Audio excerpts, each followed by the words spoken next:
Hey guys, what's up? My name's Elise, or Caffeine Misery, and today I'm going to be talking about the Lianorn Masques-Vivace deck. Heck, I personally believe there's a couple of pros and cons between doing pure and mask. I'll do my best to get into them, but this is mainly just going to be about my personal build and my choices for the masks variants. And for the ride line, I'm doing the Roro ride line, the grade 1 which calls a plant token, and when placed onto the grade 0, in the grade 2 that retires a unit to call 2 plant tokens. I just personally believe the early rush is important, especially in a format where there's a couple of big blowout decks that can hit you really early. Like Youthberg, Full Blast, or even in the Mushi King deck, which we will get into later. And then I'm running the grade 3 original Lianorn, which counterblast 1, and you get to draw a card and either call a unit or discard a card, which can set up your drop for later, or just get your board for free. I don't know. There's also the second effect, which when it attacks, you can Soul Blast 1 and ditch a card to boost with all your standing back row units. If you boost a 3, she gets an extra drive check to replace that card you discarded, and you get to restand 2 of your back row rear guards that boosted. For other grade 3s, I am running 4 copies of Lianorn masks, which can only be ridden from another Lianorn or of any kind, as the once per turn effect to remove a Lianorn with a different name from the game to call a grade 1 or lower from drop, and then retire one of your opponent's units. And then when it attacks, next you can boost with your entire back row. And at the end of the battle, if you boost it with 3 or more units, you can counterblast 1 and restand 2 of your rear guards. This is another early rush piece, so on your first grade 3 turn, you can just go ahead, masks, swing 5 times. And just put on a lot more pressure early for pretty low cost overall.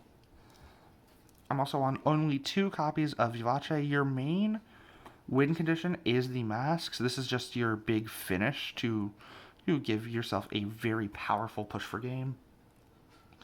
And it has the UnisonDress keyword, which when it's placed by writing over either a unit in the UnisonDress state or a Lianorn in its different name, you draw a card and you get to go into the UnisonDress state, which a couple of cards check for. Along with that, when it attacks, if it's in the UnisonDress state, you get to restand all of your rear guards and then all 5 boost her.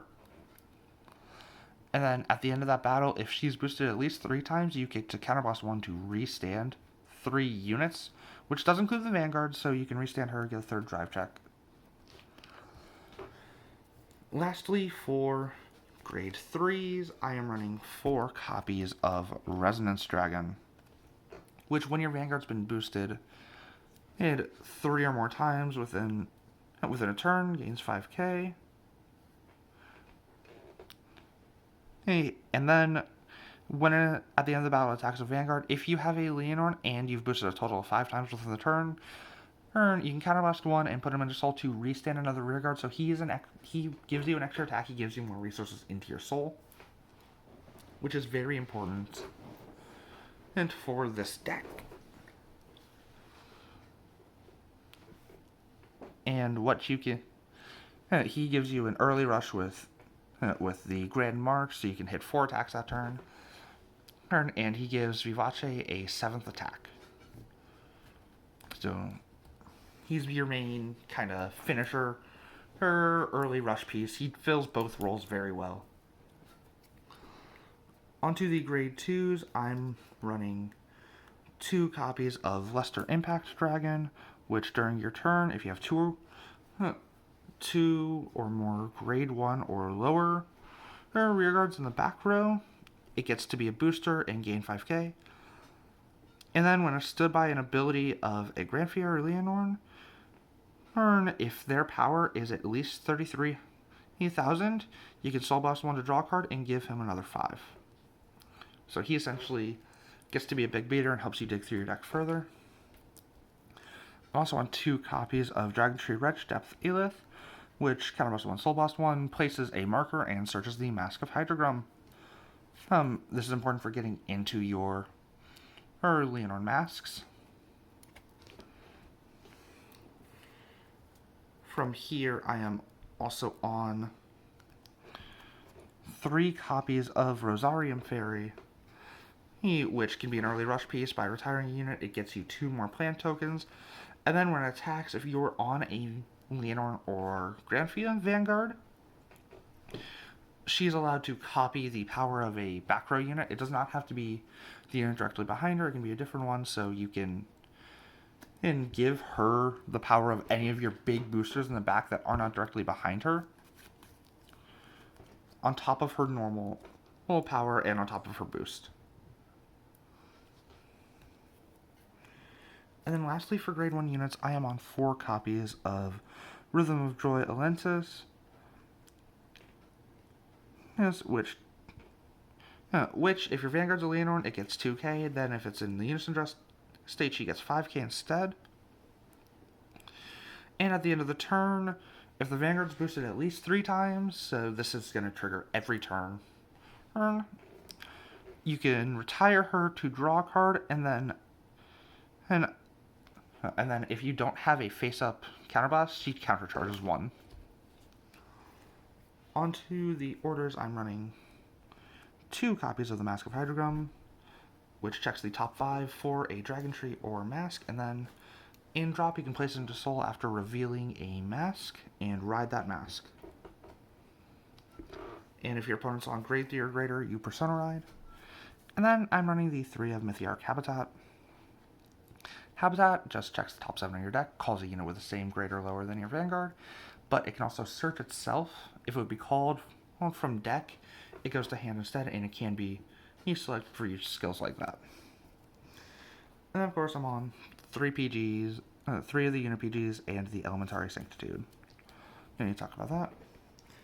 This deck is looking to kill pretty fast. It's looking to apply as much pressure as possible, so I'm on the 4 Soul Criticals and then 3 Generics. The reason I'm not maxing out is because I believe you really do want the 4 draws to be trying to dig even deeper into your deck and finding your combo pieces. Then for heals, I'm on 2 regular heals and then 2 of the extra crit heals because of Youth Perk and Draw Jeweled. This is a personal choice. You can just do 4 regular heals if you want. Doesn't really matter at the end of the day. And then I'm running the Stoicheia Overtrigger, which does all the trigger effects, draw, crit, hit front, and heal. Also, it's essentially drawing you 2 cards, getting you deeper, and it's making your units hit a lot harder still. You can run either Walnut or Adosfaro if you think recurring combo piece is going to be more important, or if you think that extra attack from Walnut is going to be more important. It all comes down to personal preference. For other cards you could be running in the deck that could potentially fill those last 4 slots we're getting as of January 19th, you can do the Stoicheia Cat, Green Jewel Beast Elmerdal, which when placed, haste, return 2 cards from the ride deck back to the ride deck from Soul or Drop. And either if it's placed on rear, Soul Charge 2 and give a unit 5k, or on guard, gain 15k guard. You can run a couple of copies of Burrow Mushrooms, which is another early rush piece. If you put it into Soul, you get to call 2 plant tokens.